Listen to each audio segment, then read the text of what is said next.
यूं ही नहीं ताज ताज बन जाता है। शिल्पकारों का हुनर और चुनिंदा संगमरमर ताज को नायाब बनाते हैं। कुछ ऐसे ही चुनिंदा जगहों से बस खास ही चुनकर लाता हूँ। कतरे कतरे को मैं हीरे सा परखता हूँ। यूं ही नहीं मैं रजनीगंधा बन जाता हूँ।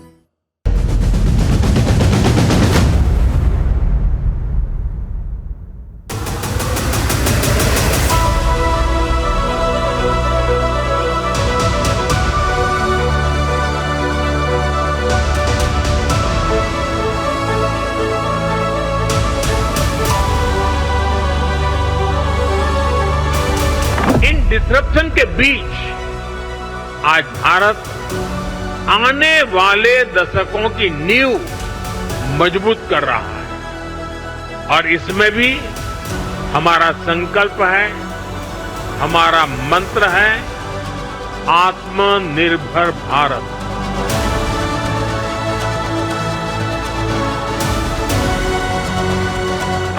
But India is obviously an emerging superpower. It's got demography, it's got economy on its side.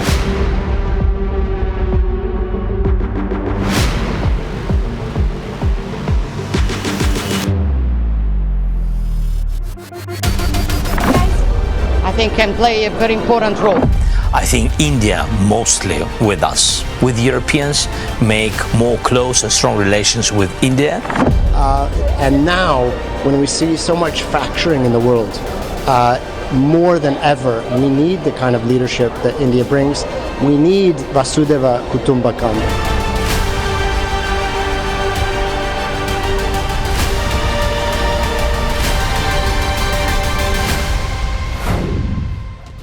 नमस्कार, पाठशाला की वीकेंड वाली एक्स्ट्रा क्लास में आप सभी का बहुत स्वागत। मैं हूं सुशांत सिन्हा। आजकल का मौसम देख रहे हैं बॉस, कुछ समझ में ही नहीं आ रहा। दुनिया भर में इतनी हलचल बढ़ गई, युद्ध और शांति वाली बहस जोर पकड़े हुए। ट्रंप का तो हिसाब किताब अभी भी दुनिया को समझ में नहीं आ रहा। वो ऐसा तिलिस्म हो गए हैं जिनको सुलझाने का मंत्र किसी के पास नहीं। गाजा में इजरायल के हमले को लेकर फ्रांस और अमेरिका के बीच बहसबाजी चल रही है। रूस यूक्रेन युद्ध में शांति की राह तलाशने में ट्रंप पूरी तरह फेल हो गए। टैरिफ वाले मामले में ट्रंप और यूरोपीय देशों की लाइन में साफ विरोधाभास भी दिख रहा है। फिनलैंड के राष्ट्रपति कह रहे हैं कि अगर मौजूदा दौर में शांति और समृद्धि की राह किसी के पास है तो वो भारत के पास है। यूरोप हो, अफ्रीका हो, ऑस्ट्रेलिया हो या कोई और, दुनिया के ज्यादातर देशों का मानना है कि 21वीं सदी भारत की पॉजिटिव भूमिका को अगर नजरअंदाज किया गया तो दुनिया का भविष्य संकट में आ जाएगा। यूनाइटेड नेशन के रेजिडेंट कोऑर्डिनेटर शॉम्बी शार्प कह रहे हैं कि दुनिया का चुनौतियों का हल अगर किसी के पास है तो भारत के पास है। भारत के वसुधैव कुटुंबकम का विचार ही वो सॉल्यूशन है। आज की एक्स्ट्रा क्लास में बदलती जियोपॉलिटिक्स में भारत और मोदी के इसी सूत्र की चर्चा करूंगा। और यह भी गजब इत्तेफाक देखिए कि करीब 11 साल पहले जिस वसुधैव कुटुंबकम के विचार को पीएम मोदी ने पहली बार यूएन में रखा था, वो दिन भी 28 सितंबर था। तो क्या मोदी का यही सनातन दर्शन का विचार दुनिया में शांति की राह निकालेगा? दुनिया भर की तमाम बड़ी हलचलों के बीच आज आपको बताऊंगा कि कैसे भारत की भूमिका वैश्विक शांति में अहम होती जा रही है। लेकिन शुरुआत इस रिपोर्ट से।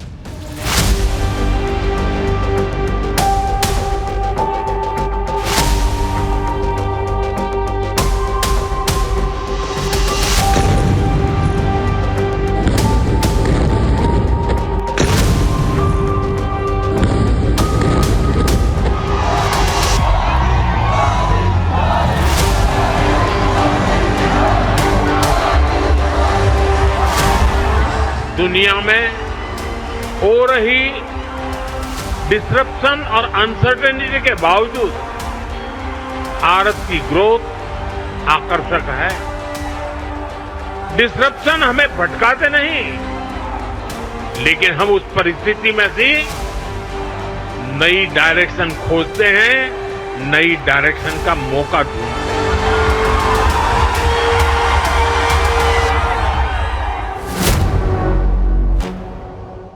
दुनिया उस दौर में है जब एक व्यक्ति के अहंकार, आत्ममुग्धता और अविश्वसनीयता ने दुनिया के भविष्य के लिए एक गहरे संकट की भूमिका लिखी है, जिसकी ग्रेट बनने की सनक ने, अन्याय से भरे टैरिफ ने और युद्धों पर सिलेक्टिव अप्रोच ने दुनिया के टेंशन को कई गुना बढ़ा दिया है। ऐसे में दुनिया को उम्मीद का कोई रास्ता दिखता है तो वो रास्ता और उम्मीद है नया भारत, 140 करोड़ हिंदुस्तानियों का भारत, मोदी का Bharat. Prime Minister Modi, he has been very blessed with long life, but even more in his long life, and he has contributed so much, not just for the people of India, but he's done so much for people in the world. I especially wish to congratulate him for his outreach to South-South cooperation. That we welcome that because the North has always been dominant, and Narendra Modi has really pressed on. 21वीं सदी global south की सदी है। वैश्विक मंच पर तेजी से उभरते नए भारत में बदलती जियोपॉलिटिक्स में ग्लोबल साउथ की आवाज को कितना मजबूत किया है, इसकी बानगी है त्रिनिदाद एंड टोबैगो की पीएम कमला प्रसाद बिसेसर का ये बयान। तो क्या उम्मीद की यही आवाजें ट्रंप की गोद में बैठे नाटो को खटक रही हैं? क्योंकि रूसी राष्ट्रपति पुतिन के साथ पीएम मोदी के मित्रता और भारत रूस के मजबूत संबंधों को लेकर दिलजलों के बयान अनाप शनाप हैं। जब तर्क ढीले पड़ने लगते हैं तो कल्पनाशीलता हावी हो जाती है। नाटो महासचिव मार्क रुटे उसी कल्पनाशीलता के शिकार हैं। दिक्कत इस बात की है कि रुटे जैसे लोगों को ट्रंप की वो बात याद नहीं रह पाती जो उन्होंने इसी हफ्ते यूनाइटेड नेशन में भारत चीन का जिक्र करते हुए नाटो देशों के लिए भी कही थी। China and India are the primary funders of the ongoing war by continuing to purchase Russian oil. But inexcusably, even NATO countries have not cut off much Russian energy and Russian energy products. पश्चिम ऐसी ही hypocrisy यानी पाखंड का शिकार है। खुद Trump भी इसी पाखंड में जी रहे हैं। जैसे उदई तैसे भान, न इनके आंख न उनके कान। बात इतनी भर नहीं है, जब रूस से सामान खरीदने पर ट्रंप से सवाल किया जाता है तो वो हड़बड़ा कर कहते हैं, मुझे मालूम नहीं, चेक करता हूं। India says that the US imports Russian uranium, chemicals, fertilizers, while criticizing their energy imports. Your response to that, sir? I don't know anything about it. I'd have to check, but we'll get back to you on that. Yeah, please. Check करने से कुछ नहीं होगा, क्योंकि मुद्दा morality यानी नैतिकता का है, और नैतिक कंगाली ने ही ट्रंप को दुनिया के सबसे अविश्वसनीय नेता का तमगा दिलाया है।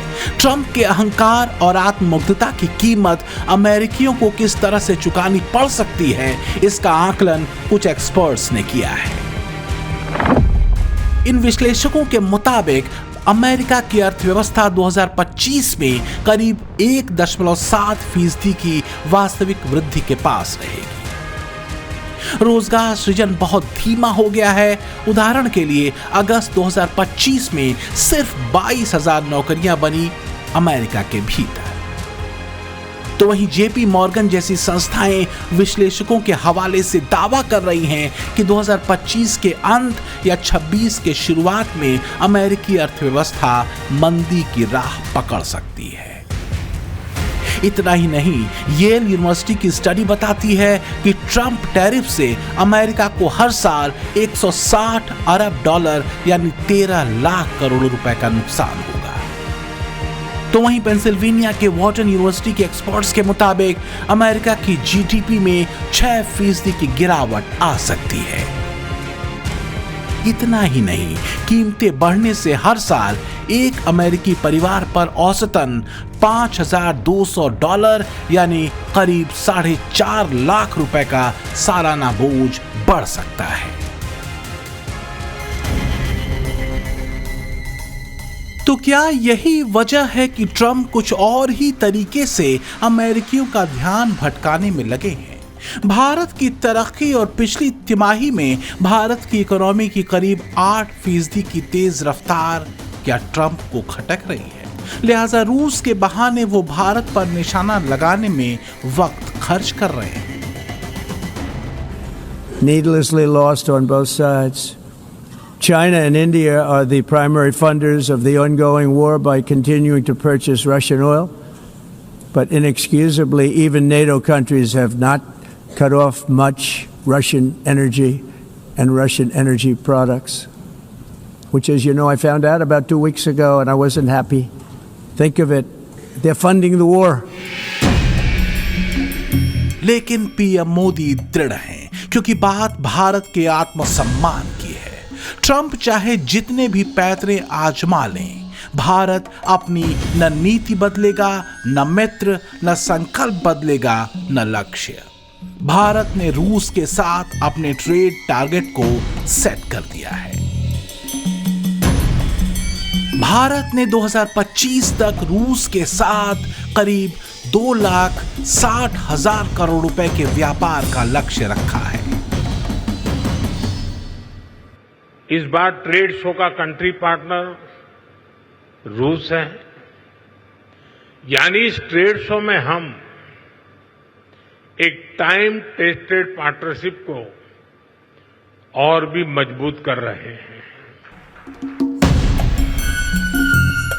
तो एक तरफ अहंकार है तो दूसरी तरफ संकल्प, एक तरफ अनीति है तो दूसरी तरफ दृढ़ता, एक तरफ घोर अविश्वास है तो दूसरी तरफ घनघोर विश्वास।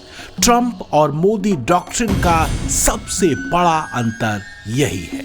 तो क्या यही वजह भी है कि यूरोपीय देश और यूरोपीय यूनियन तक ट्रंप के तमाम सनक भरे निर्देशों को नजरअंदाज करते नए भारत के साथ अपने संबंधों को मजबूत करने को लेकर प्रतिबद्ध दिखते हैं? ट्रंप के भारत चीन को एक ही टोकरी में रखने की भूल को सिरे से नकारते हैं। भारत पर यह भरोसा इसलिए है क्योंकि मोदी की लीडरशिप में भारत की नीति व्यापार, कारोबार, वैश्विक शांति, आतंकवाद और परस्पर सहयोग को लेकर एकदम स्पष्ट यानी क्रिस्टल क्लियर रही है। इसमें कोई शक नहीं कि रूस यूक्रेन युद्ध वैश्विक शांति और स्थिरता के लिए एक बड़ी चुनौती बनकर उभरा। करीब 3 साल पहले पीएम मोदी ने भी पुतिन से युद्ध के बजाय शांति और वार्ता के जरिए विवाद को निपटाने की बात कही थी। आज का युग युद्ध का है नहीं, और हमने फोन पर भी कई बार आपसे इस विषय में बात की है कि डेमोक्रेसी और डिप्लोमेसी और डायलॉग, ये सारी बातें ऐसी हैं कि जो दुनिया को एक स्पर्श करती है। आने वाले दिनों में शांति के रास्ते पर हम कैसे बढ़ सके, उसके विषय में जरूर आज हमें चर्चा करने का मौका मिलेगा। मोदी इस लाइन पर आज भी कायम है, ये दुनिया ने देखा है। पीएम मोदी और भारत के इसी रुख ने दुनिया पर भारत के भरोसे को कई गुना बढ़ाया। यही वजह भी रही कि खुद यूक्रेन के राष्ट्रपति वोलोदिमीर ज़ेलेंस्की ने यह माना है कि अगर कोई शांति की राह इस युद्ध में निकालने का दम रखता है तो वो है पीएम मोदी और भारत। लेकिन ट्रंप आत्ममुग्धता और अहंकार के गहरे कुएं में बैठे हैं। उन्हें न तो ज़ेलेंस्की की बात सुनाई देती है और न ही पश्चिमी देशों के राष्ट्राध्यक्षों की। तो क्या ट्रंप की जैविक घड़ी यानी बायोलॉजिकल क्लॉक बदलते जियोपॉलिटिक्स में उल्टी दिशा में चल रही है, या कि उन्हें ये बात पच नहीं पा रही कि भारत और पीएम मोदी उनकी तमाम धमकियों और भारत को लेकर उठाए गए कठिन कदमों के बाद भी झुकने को तैयार नहीं। इतना ही नहीं, पीएम मोदी स्पष्ट संकेत भी दुनिया के देशों को देते हैं। इन डिसरप्शन के बीच आज भारत आने वाले दशकों की नींव मजबूत कर रहा है, और इसमें भी हमारा संकल्प है, हमारा मंत्र है आत्मनिर्भर भारत। दूसरों पर निर्भर होने से ज्यादा व्यवस्था कोई और हो ही नहीं सकती। बदलती हुई दुनिया में जो देश जितना ज्यादा दूसरों पर निर्भर रहेगा, उसकी ग्रोथ उतनी ही कॉम्प्रोमाइज रहने वाली है। दुनिया कह रही है कि विकास का मॉडल देखना है तो भारत के विकास के मॉडल को देखो। दुनिया कह रही है कि अगर अर्थव्यवस्था को रफ्तार देनी है तो भारत को दोस्त बनाओ। दुनिया कह रही है कि शांति की कुंजी किसी के पास है तो भारत के पास है।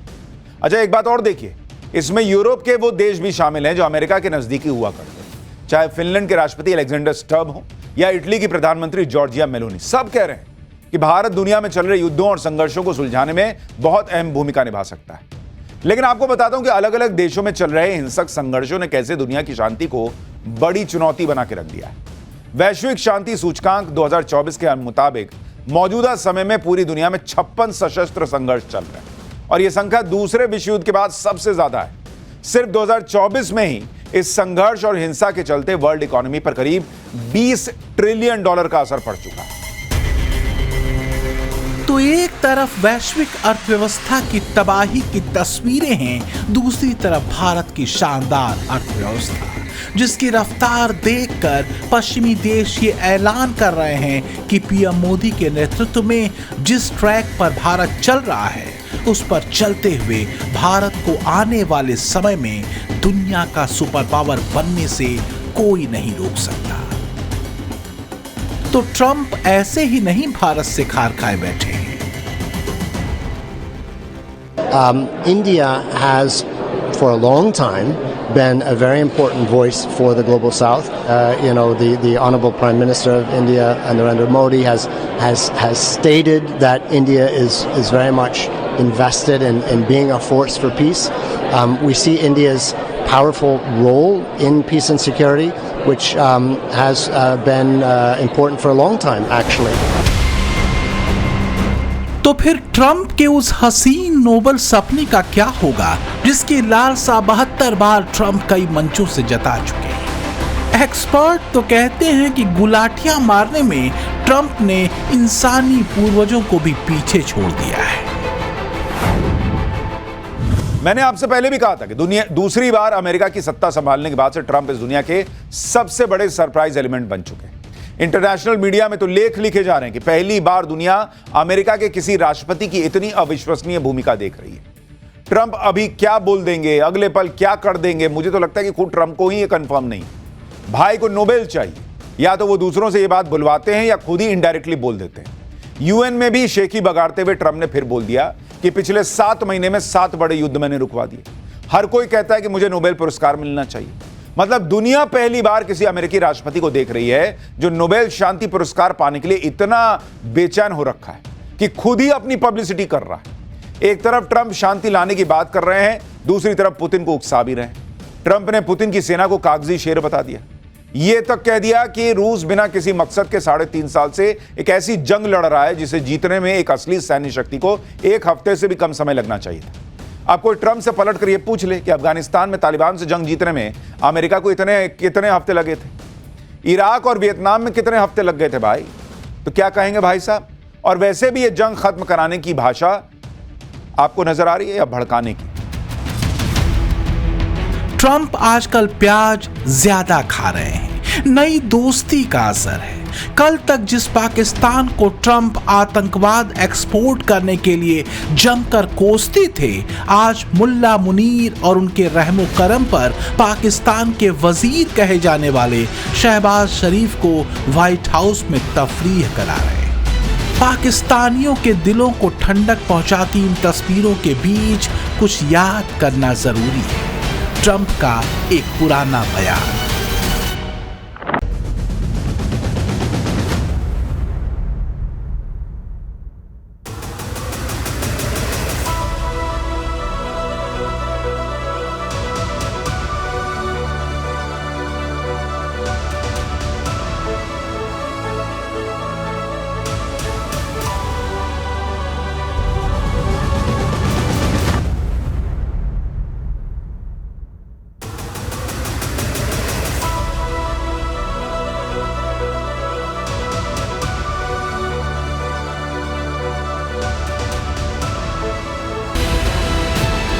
ऐसी एक नहीं हजार प्लानिंग्स अब क्रिप्टो करेंसी पर न्योछावर हो गई लगता है। कहा तो ये भी जा रहा है कि मुनीर और शहबाज ने आधा आधा पाकिस्तान बांट लिया है। शहबाज ने आधा हिस्सा चीन को दे दिया और मुनीर ने ट्रंप को। दोनों मिलकर ट्रंप के दामाद की खातिरदारी में कुर्बान है। पाकिस्तान का अंदरूनी हाल क्या है, इस पर बड़ा खूबसूरत आख्यान वहां के रक्षा मंत्री ख्वाजा आसिफ ने दिया। ये कि पाकिस्तान में हाइब्रिड सरकार चल रही है मुनीर शहबाज की, सुनिए जरा।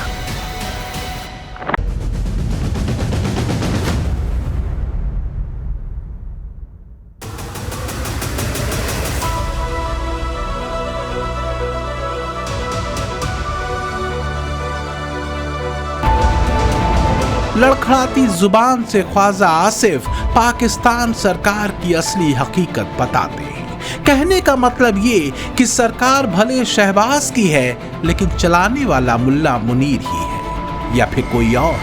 फिलहाल तो शहबाज एससीओ में मोदी पुतिन की बातचीत वाली झेप ट्रंप से मिलकर मिटा रहे हैं। पिछली मुलाकात में मुनीर ने नोबेल पुरस्कार के लिए ट्रंप को आगे बढ़ाया था। इस बार शहबाज ने एक छलांग और लगाते हुए ट्रंप को शांति पुरुष करार दिया है।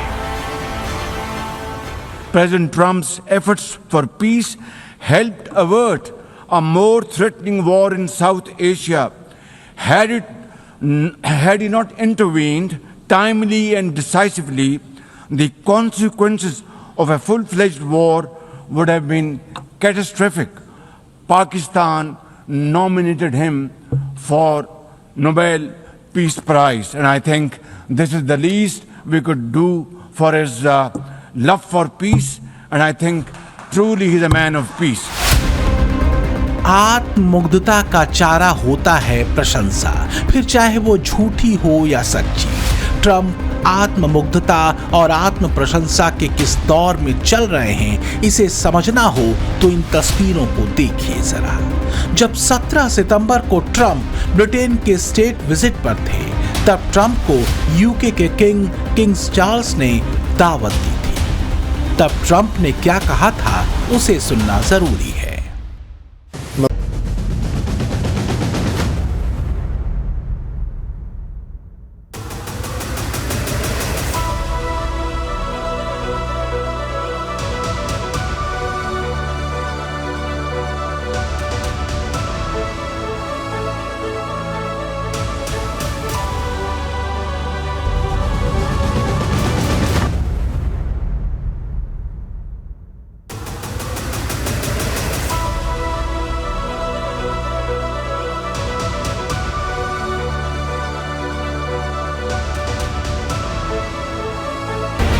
मतलब ये कि ट्रंप का खास बनने और ऐतिहासिक किरदार बनने का ऑब्सेशन ऐसा है कि वो सरेआम ये संकेत भी यूके के जो बात ट्रंप नहीं समझ पा रहे वो दुनिया अच्छे से समझ रही है कि ट्रंपनॉमिक्स और मोदीनॉमिक्स में अगर किसी को चुनना है तो वो मोदीनॉमिक्स ही चुनेंगे, क्योंकि मोदीनॉमिक्स में न तो कोई कंफ्यूजन है ना इल्यूजन।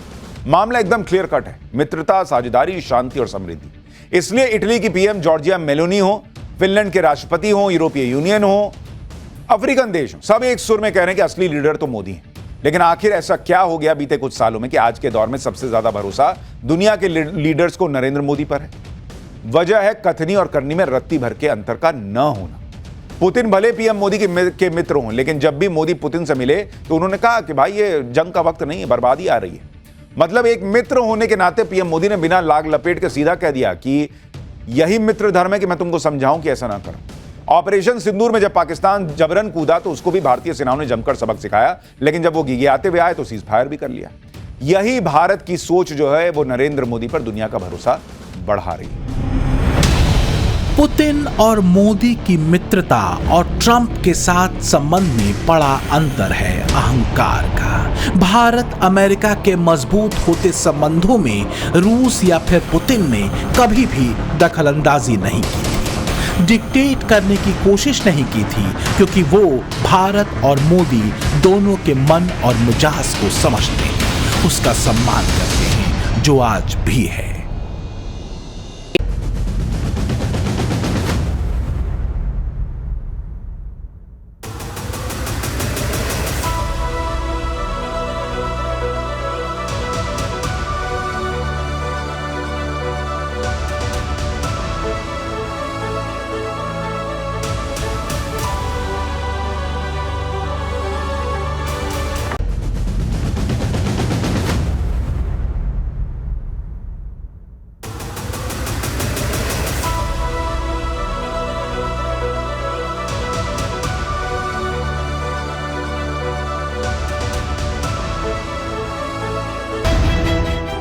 इसमें कोई दो राय नहीं कि भारत के लिए ट्रंप ने मुश्किलें खड़ी की हैं। इसमें भी कोई दो राय नहीं कि रास्ता आसान नहीं है, पर यह भी सच है कि नैतिक रूप से भारत मजबूत है। विश्वासघात नहीं, बल्कि भारत ने रास्ता विश्वास का चुना है। मित्रता की तो उसे निभाया, शत्रुता हुई तो बराबर जवाब दिया।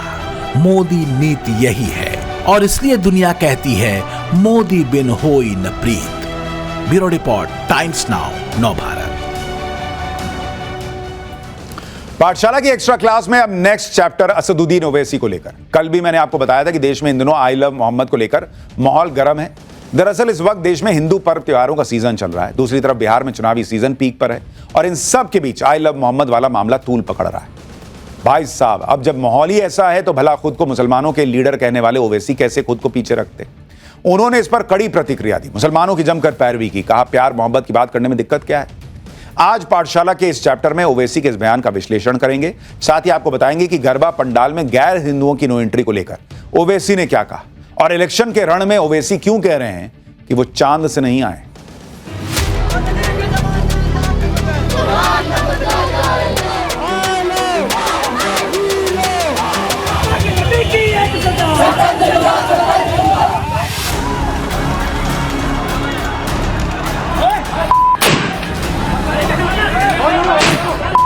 अगर किसी बच्चे को आई लव मोहम्मद का पोस्टर उठाता है तो उसका पोस्टर छीन लिया जाता है। कुछ मौलवी तो शुरू से भारत में गजवाए हिंद करने की कोशिश में लगे हैं।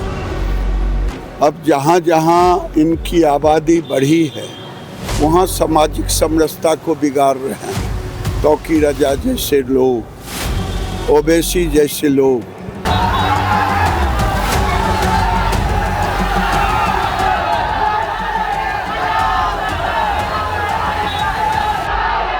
इसमें कौन सा एंटी नेशनल बात है, इसमें कौन सा वायलेंस का प्रमोशन का बात है। जब लव से लव आ रहा है तो उसमें आपको तकलीफ क्यों हो रही है? इसका मतलब आप लव के खिलाफ हैं। तो ये किसको धमकी दे रहे हैं और इस धमकी से कौन समाज को डराने की कोशिश कर रहे हैं? भारत की पहचान सनातन से है। ये आई लव मोहम्मद विवाद का बिहार वर्जन है। बैरिस्टर ओवैसी बिहार चुनाव में आई लव मोहम्मद की हवा बनाने में लगे हैं। सवाल यह है कि ये मुद्दा बिहार चुनाव में वोटों की राजनीति बदलेगा या सिर्फ सुर्खियां बटोरेगा। क्या ये मजहबी भावनाओं का इजहार है या सियासत का नया हथियार है? मैं उन मौलवियों से कहूंगा कि आपका डीएनए और हमारा डीएनए यानी हिंदुओं का डीएनए एक ही है, एक ही पूर्वज के हम खानदान हैं। कोई बाबर के डीएनए का कोई हिंदू औरंगजेब के डीएनए का नहीं है। तो ये धमकी ना दे तो ज्यादा बेहतर। बिहार में माहौल चुनाव का है। चुनावी जंग में फतेह के फॉर्मूले तैयार किए जा रहे हैं। एआईएमआईएम के असदुद्दीन ओवैसी भी बिहार पहुंचे। क्रिकेट को काफी करीब से समझने वाले ओवैसी के लिए आई लव मोहम्मद का मुद्दा होम पिच जैसा है, बिल्कुल टेस्टेड और ओके। या यूं कहें कि इस फॉर्मूले पर भाईजान का कॉपीराइट जैसा मामला है। इस्लाम, इमाम, वक्फ जैसे विवादों पर अरसे से मुखर रहे असदुद्दीन ओवैसी आई लव मोहम्मद वाले पिच पर भी फुल ऑफेंसिव होकर बैटिंग कर रहे हैं। आर्टिकल 25 संविधान में है ना? हाँ, है। तो क्यों पेट में दर्द हो रहा है सबके? लेकिन महाराष्ट्र में एक रैली के दौरान जहां आई लव मोहम्मद के पोस्टर लगे थे वहां ये कहा गया है कि योगी आदित्यनाथ को दफन कर देंगे, उन्हें मारने की बात तक कही गई। देखिए, जो वायलेंस की बात करता है वो कंडेमनेबल है। मगर अगर कोई पोस्टर उठा रहा है जैसा I love Mahadev, I love Muhammad सल्लल्लाहु अलैहि वसल्लम, इसमें बुरी बात क्या है भाई? आई लव मोहम्मद का मुद्दा उत्तर प्रदेश से शुरू हुआ, लेकिन बिहार पहुंचे ओवैसी ने इस मुद्दे को बिना देर किए लपक लिया। या यूं कहिए कि इसे अपने अलहदा अंदाज के साथ बिहार के चुनावी बिसात पर उतार दिया। लेकिन बिहार के चुनावी पिच पर ओवैसी को कड़ी टक्कर मिल रही है। टक्कर दे रहे हैं केंद्र में मंत्री और बीजेपी के फायर ब्रांड नेता गिरिराज सिंह। गलतियां तो हमारे पूर्वज से हुई, 1947 में अगर मुसलमानों को पाकिस्तान भेज दिया गया होता और पाकिस्तान से हिंदू को यहाँ लाया होता तो आज ये दुर्दशा नहीं होता। कोई मौलवी ये नहीं कहता कि मैं मरना भी जानता हूँ, मारना भी जानता हूँ। गलतफहमी में कोई रहे, हर इंसान मरना भी जानता है और मारना भी जानता है। ओवैसी सीमांचल न्याय यात्रा पर हैं। जब से वो बिहार आए हैं तब से ओवैसी वर्सेस गिरिराज में कई राउंड हो चुका है। ओवैसी का बयान आता है, फिर उस बयान पर बीजेपी के गिरिराज सिंह का पलटवार आ जाता है। भारत में 18-19 करोड़ मुसलमान रहते हैं, जो सब कॉन्टिनेंट हो या एशिया में सबसे ज्यादा यहां पर रहते हैं। आप क्या मैसेज दे रहे हैं दुनिया को? क्यों ऐसा कर रहे हैं भारत के बारे में आप लोग? अरे सोचो थोड़ी देर के लिए। लव की बात हो रही है और उत्तर प्रदेश में एडीजीपी साहब कह रहे हैं कि नहीं, हमारी सरकार ने कहा कि नया पोस्टर नहीं लगेगा। Happy birthday prime minister allowed होगा, happy birthday chief minister allowed होगा।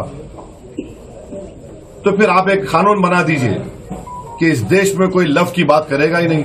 वो मुस्लिम के नेता हैं, मुसलमानों को भड़कावे ओवैसी और कांग्रेस, ये लोग गृह युद्ध कराना चाहते हैं और कुछ नहीं कराना चाहते हैं। ये फिर से गजवाए हिंद बनाना चाहते हैं, देश को टुकड़े टुकड़े करना चाहते हैं, 1947 लाना चाहते हैं। ये होने वाला नहीं है।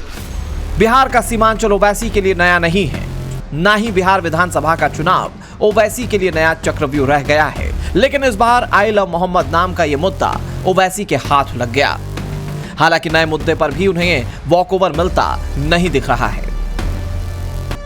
ओवैसी कहते हैं कि मुस्लिम का ईमान अधूरा है अगर वो पैगंबर से प्यार ना करे। तो गिरिराज सिंह का जवाब आता है कि ओवैसी गजवाए हिंद का सपना बुन रहे हैं। ओवैसी सवाल करते हैं कि आई लव मोहम्मद में राष्ट्र विरोधी क्या है। गिरिराज सिंह अपने अंदाज में जवाब देते हैं कि ओवैसी देश को बांटना चाहते हैं। जब AIMIM चीफ असदुद्दीन ओवैसी इसे मुस्लिम आस्था का मुद्दा बता रहे हैं तो गिरिराज सिंह इसे गृह युद्ध की साजिश करार दे रहे हैं। ये संघ परिवार और RSS बीजेपी के लोग कभी सोच भी रहे हैं कि भारत में 18-19 करोड़ मुसलमान रहते हैं, जो सब कॉन्टिनेंट हो या एशिया में सबसे ज्यादा यहां पर रहते हैं। आप क्या मैसेज दे रहे हैं दुनिया को? क्यों ऐसा कर रहे हैं भारत के बारे में आप लोग? बिहार जैसे संवेदनशील राज्य में जहां जाति और धर्म की राजनीति रची बसी है, वहां इस तरह का नया ट्रेंड चुनावी समीकरणों पर क्या सच में असर डाल सकता है? ओवैसी इस ट्रेंड को असरदार बनाने में क्यों लगे हैं? मैं तुमसे वादा कर रहा हूं, हम सीमांचल पर एक इनकलाब लाएंगे, सबको नीचे से लेकर ऊपर तक बढ़ाएंगे। राहुल गांधी और तेजस्वी यादव जैसे मुख्य विपक्षी नेता अभी तक इस मुद्दे पर क्यों मौन हैं? ऐसे तमाम सवाल बिहार के वोटर्स में और बिहार की राजनीति पर नजर रखने वालों के मन में जरूर होंगे। सवाल ये भी होंगे कि क्या आई लव मोहम्मद का मुद्दा बिहार में धार्मिक ध्रुवीकरण का नया टूल बन रहा है? क्या ओवैसी का यह नया दाव बिहार में इंडी अलायंस का खेल बिगाड़ देगा? क्या ओवैसी के लिए मुस्लिम वोट बैंक में सेंध लगाने का यह नया हथियार साबित होगा? बिहार में आई लव मोहम्मद पर ओवैसी की बढ़त की कार्ड के तौर पर राहुल और तेजस्वी क्या करेंगे? राहुल और तेजस्वी क्या स्टैंड लेंगे? ये तो अभी सामने नहीं आया, लेकिन गिरिराज सिंह ने ओवैसी के सीमांचल यात्रा से पहले अपना स्टैंड क्लियर कर रखा है। ये आ रहे हैं बांग्लादेशी घुसपैठियों को उस्काने के लिए, वो आ रहे हैं राहुल गांधी और तेजस्वी के बाद अपने अस्तित्व को बचाने के लिए। जो भी आ रहे हैं वो सिर्फ बांग्लादेशी और रोहिंग्या घुसपैठी मुस्लिम को बचाने के। सोशल मीडिया पर ट्रेंड कर रहा आई लव मोहम्मद बिहार के चुनावी बहस में नया मोड़ ला रहा है। कानपुर में बारावफात जुलूस से शुरू हुआ ये नारा अब बिहार की सियासी पिच पर पहुंच चुका है। बरेली में हिंसक प्रदर्शन, पुलिस की कार्रवाई और ओवैसी की एंट्री ने इसे बिहार में चुनावी मुद्दा बना दिया है।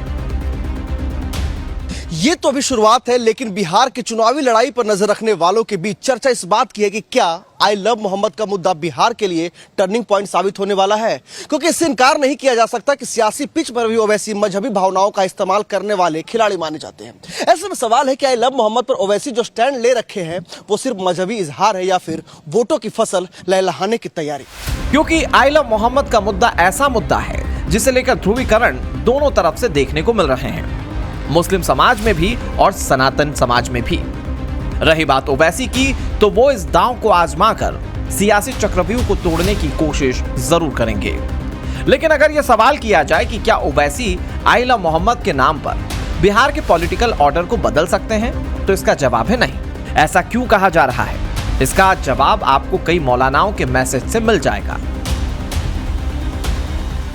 क्योंकि पहले आई लव मोहम्मद के पोस्टर लहराए तो जवाब में हिंदू समुदाय भी पलटवार पर उतर आया और फिर असल मायनों में शुरू हुआ देश में पोस्टर वार, जिसके अब सिर्फ आई लव मोहम्मद नहीं बल्कि कई और नाम आ चुके हैं। मसलन I love Yogi, I love bulldozer, I love UP police, I love Akhilesh, I love PDA, I love Mahakal के पोस्टर भी चर्चा में बने हुए हैं, जिसका असर बिहार के सियासी समर में साफ साफ दिख रहा है। यही वजह है कि इस्लामिक सेंटर ऑफ इंडिया के मौलाना रशीद फिरंगी महली को इस ट्रेंड पर फुल स्टॉप लगाने की दरख्वास्त करनी पड़ी। उत्तर प्रदेश में और पूरे मुल्क में जुलूस निकालकर हम लोगों ने हर तरीके से आप सल्लल्लाहु अलैहि वसल्लम से मोहब्बत का इजहार किया। लिहाजा अब जो ये एक नया ट्रेंड चला है, इसको रोकने की सख्त जरूरत है, क्योंकि अगर आप सल्लल्लाहु अलैहि वसल्लम से आप मोहब्बत करते हैं तो अपने आला अखलाक का मुजाहरा करें, अपने आला और बेहतर से बेहतर कैरेक्टर और किरदार का मुजाहरा करें। आप सल्लल्लाहु अलैहि वसल्लम से मोहब्बत के माने ये हैं कि आप अपने बच्चों को बेस्ट पॉसिबल एजुकेशन और क्वालिटी एजुकेशन को इंश्योर करें। अगर आप सल्लल्लाहु अलैहि वसल्लम से मोहब्बत का इजहार करना है तो इस बात को यकीनी बनाएं कि किसी भी तरीके का कोई भी काम ऐसा ना किया जाए जिससे कि हमारे पड़ोसी को या किसी को भी दिक्कत और परेशानी का सामना करना पड़े। इसीलिए इस बात की अपील की जाती है कि हर तरीके से अमन कायम रखना। मौलाना फिरंगी महली को सुनकर इतना तो साफ है कि AIMIM चीफ असदुद्दीन ओवैसी भले ही इस ट्रेंड को अपने चुनावी नैरेटिव का हिस्सा बनाने में लगे हो, लेकिन ये मुस्लिम मतदाताओं को एक तरफा जोड़ने का फॉर्मूला नहीं साबित होगा। क्योंकि मौलाना खालिद रशीद फिरंगी महली को सुनकर, उनका कहा मानकर हर मुस्लिम मतदाता इसका समर्थन नहीं करेगा, लेकिन इससे भी इंकार नहीं किया जा सकता कि इससे मुस्लिम वोटर्स में ओवैसी का मैसेज नहीं पहुंचेगा। यानी अगर ओवैसी का ये दांव कुछ असर दिखाने लगा तो मुस्लिम वोटों में बंटवारा मुमकिन है, और मुस्लिम वोटों में बंटवारे का मतलब है आरजेडी कांग्रेस गठबंधन को नुकसान। आगे बढ़ें और बैरिस्टर ओवैसी के आई लव मोहम्मद या फिर आई लव सीमांचल की इनसाइड स्टोरी बताएं। उससे पहले ओवैसी के इस बयान को सुनिए। वो तेजस्वी को किन अल्फाजों में आफत में डाल रहे हैं, जरा वो देखें। दरअसल हाल ही में हुए जातीय जनगणना के मुताबिक बिहार में मुसलमानों की आबादी करीब 18% है। बिहार की 243 सीटों में से 87 ऐसी हैं जहां मुस्लिम वोटर्स 20% से ज्यादा हैं। इन 87 सीटों पर मुस्लिम वोटर्स ही हार और जीत तय करते हैं। अगर इनको एकजुट कर लिया जाए तो ये बिहार की चुनावी रणनीति में एक नई ताकत पैदा कर सकते हैं। यही वजह है कि जो ओवैसी एक तरफ तेजस्वी को डायरेक्ट मैसेज दे रहे हैं, तो वहीं दूसरी ओर 4 का बदला 40 से लेने का नारा लगा रहे हैं। इस नारे के पीछे का मकसद AIMIM के 4 विधायकों को तोड़े जाने का बदला माना जा रहा है। चुनाव लड़ेंगे। कितनी सीटों पे? जितनी सीट लड़ेंगे आपको बताएंगे, मगर लड़ेंगे पूरी ताकत से लड़ेंगे। ये सीमांचल वाले एरिया में लड़ेंगे या पूरे बिहार में लड़ेंगे? पूरे बिहार में लड़ेंगे। पूरे बिहार में चुनाव लड़ेंगे? हाँ लड़ेंगे, क्यों बात बुरी बात क्या है? पिछली बार आपने सिर्फ इसी एरिया में चुनाव लड़ा था। नहीं, गलत बात है। अच्छा, ये रणनीति आपकी गठबंधन पे दबाव बनाने के लिए है या फिर आपकी रणनीति बन गई है कि हम लड़ेंगे? हम लड़ेंगे ना भाई, लड़ेंगे। हाँ, पूरे बिहार में लड़ेंगे। पार्टी पॉलिटिकल पार्टी है। दरअसल साल 2020 के विधानसभा चुनाव में AIMIM के 5 विधायक चुनाव जीते थे। ये 5 सीटें सीमांचल की मुस्लिम बाहुल सीटें थीं। इनमें से 4 विधायकों को आरजेडी ने तोड़कर अपने पाले में कर लिया। अब अंदर खाने में खबर है कि AIMIM उन 4 विधायकों के तोड़े जाने का बदला लेना चाहते हैं, और ये बदला आरजेडी को 40 सीटों पर नुकसान पहुंचाकर लेने की बात कही जा रही है। यादवों का नेता, राजपूतों का नेता, भूमिहार का नेता, दलितों का नेता, पासवान का नेता, मांझी का नेता, अरे सबका नेता है। और जब ओवैसी आकर कहता है बताओ तुम्हारा नेता क्या है, तो साफ ये राम और शान की जोड़ी एक और बोलते हैं अरे ये तोड़ने आ रहा है। माने तुम नेता रहोगे तो तुम बहुत पुण्य का काम कर रहे हो और मैं तुम्हारे ही प्रदेश में गरीब को नेता बनाना चाह रहा हूँ, एक नहीं 100 बनाना चाहता हूँ। तो हम पर इल्जाम लगा दिया जाता है। अरे याद रखो भारत में लोकतंत्र है, लोकतंत्र में जब तेजस्वी मुख्यमंत्री बनने का ख्वाब देख सकता है तो क्या एक किशनगंज कोचा दामन से नौजवान खड़े होकर नहीं कह सकता कि मैं नेता बनूंगा। अरे क्या हम पैदा इसलिए हुए कि तुम्हारे ख्वाबों को पूरा करेंगे। फिलहाल ओवैसी सीमांचल न्याय यात्रा पर हैं। यात्रा के दौरान वे मुसलमानों से जुड़े मुद्दे उठा रहे हैं, जिसमें आई लव मोहम्मद का मुद्दा फिलहाल सबसे आगे है। Bureau report, times now Navbharat. Pakistan का नया कांड छोटे छोटे बच्चों के साथ वो कर दिया कि सुनेंगे तो शॉक्ड रह जाएंगे। ऑपरेशन सिंदूर पर पाकिस्तान की फेक न्यूज फैक्ट्री से नया माल बाहर आया। अब क्या क्या झूठ फैलाया आपको बताता हूं। पाकिस्तान अब तक सारे युद्धों में भारत से पिटा है। सिर्फ ऑपरेशन सिंदूर की बात नहीं कर रहा हूं, इसके पहले भी हमेशा ही पिटा है, लेकिन उसने हमेशा अपनी पब्लिक को जीत की झूठी कहानियां ही सुनाई। अब पब्लिक भी वैसे ही बुड़बक, वो सुनाते हैं ये मानते हैं कि हाँ। ऐसा ही झूठ बोलकर मुनीर भी पाकिस्तान में फील्ड मार्शल बन गया, लेकिन ऑपरेशन सिंदूर में पिटे पाकिस्तान की झूठ की फैक्ट्री बंद नहीं हुई। अब पाकिस्तान ने नया कांड कर दिया है। ऑपरेशन सिंदूर पर पाकिस्तान ने फेक न्यूज की जो फैक्ट्री शुरू की थी, उससे अब नया माल ताजा ताजा बाहर आया है और इसका शिकार पाकिस्तान के स्कूलों में पढ़ने वाले बच्चे बनाए जा रहे हैं।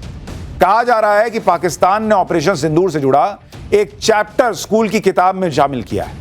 भारत से पिटाई को स्कूल की किताब में भारत पाकिस्तान जंग बताया गया है। बताया गया कि पाकिस्तान ने इस युद्ध में भारत को बुरी तरह हरा दिया। स्कूली किताब में असीम मुनीर को पाकिस्तान का महान फील्ड मार्शल बताया गया है। अब बताइए, बच्चे ये सब पढ़ेंगे तो वो असद राव जैसा वही ना करेंगे, नौटंकी मैदान में खड़े होकर।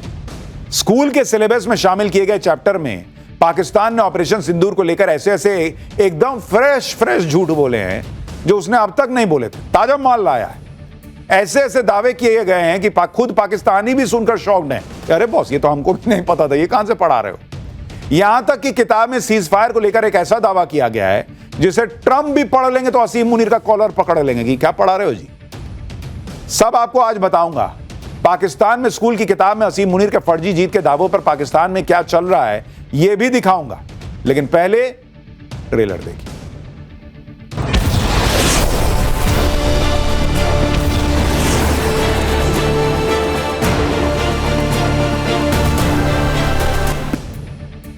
भारत के ऑपरेशन सिंदूर से बिलबिलाता असीम मुनीर पूरी दुनिया में अपनी झूठ की दुकान खोले बैठा है। अब उसने पाकिस्तान की आने वाली पीढ़ी को भी गुमराह करने के लिए स्कूली किताबों में झूठी जीत का चैप्टर ऐड करा दिया, जिसकी हेडिंग है पाकिस्तान इंडिया वॉर ऑफ 2025। यह चैप्टर किस क्लास की बुक में शामिल किया गया ये तो पता नहीं, लेकिन इस चैप्टर में ऐसे ऐसे झूठ बोले गए हैं कि सुनकर आपकी हंसी निकल आएगी। पहला झूठ जो बच्चों को पढ़ाया जा रहा है कि पाकिस्तानी एयरफोर्स ने भारतीय सेना के 26 ठिकानों पर अटैक करके उन्हें तबाह कर दिया। 26 ठिकानों। दूसरा झूठ, पाकिस्तान ने भारतीय सेना के कई फाइटर जेट मार गिराए, जिसमें 4 राफेल भी शामिल थे।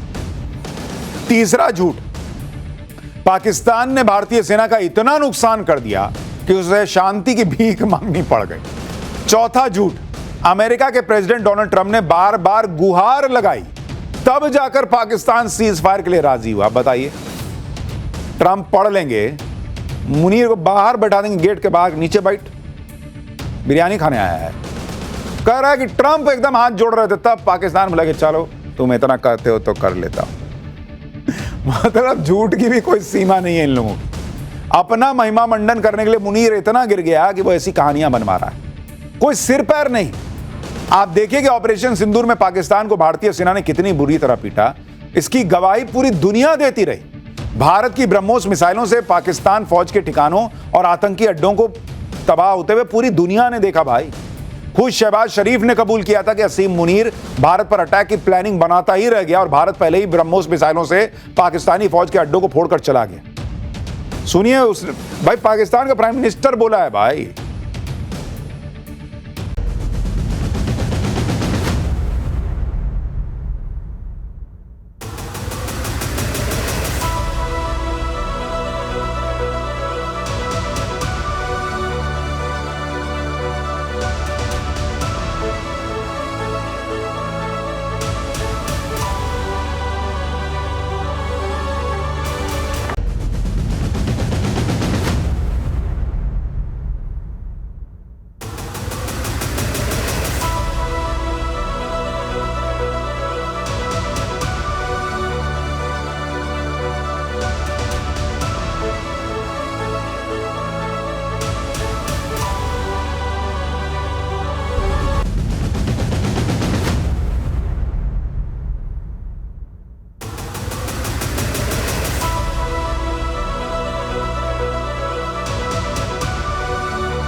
अब बताइए, खुद शहबाज शरीफ बता रहा भाई कि हम कुछ करते उससे पहले भारत फोड़ के चला गया।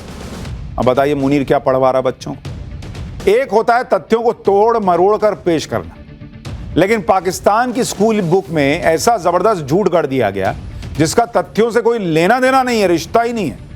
पाकिस्तान की स्कूली किताब में झूठा दावा किया गया है कि भारत ने गलत तरीके से पाकिस्तान को कश्मीर के पहलगाम हमले का जिम्मेदार ठहराया, जबकि खुद लश्कर तैयबा के कमांडर सैफुल्लाह ने खुलेआम कबूल किया था कि वो पहलगाम अटैक का मास्टरमाइंड है।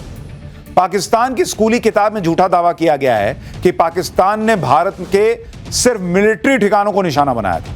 हकीकत यह है कि पाकिस्तान ने भारत के अमृतसर, जम्मू, श्रीनगर और अन्य जगहों पर ड्रोन अटैक करने की कोशिश की थी, जिनमें कई सिविल इलाके थे, लेकिन एक भी ड्रोन अटैक भारत ने कामयाब होने नहीं दिया।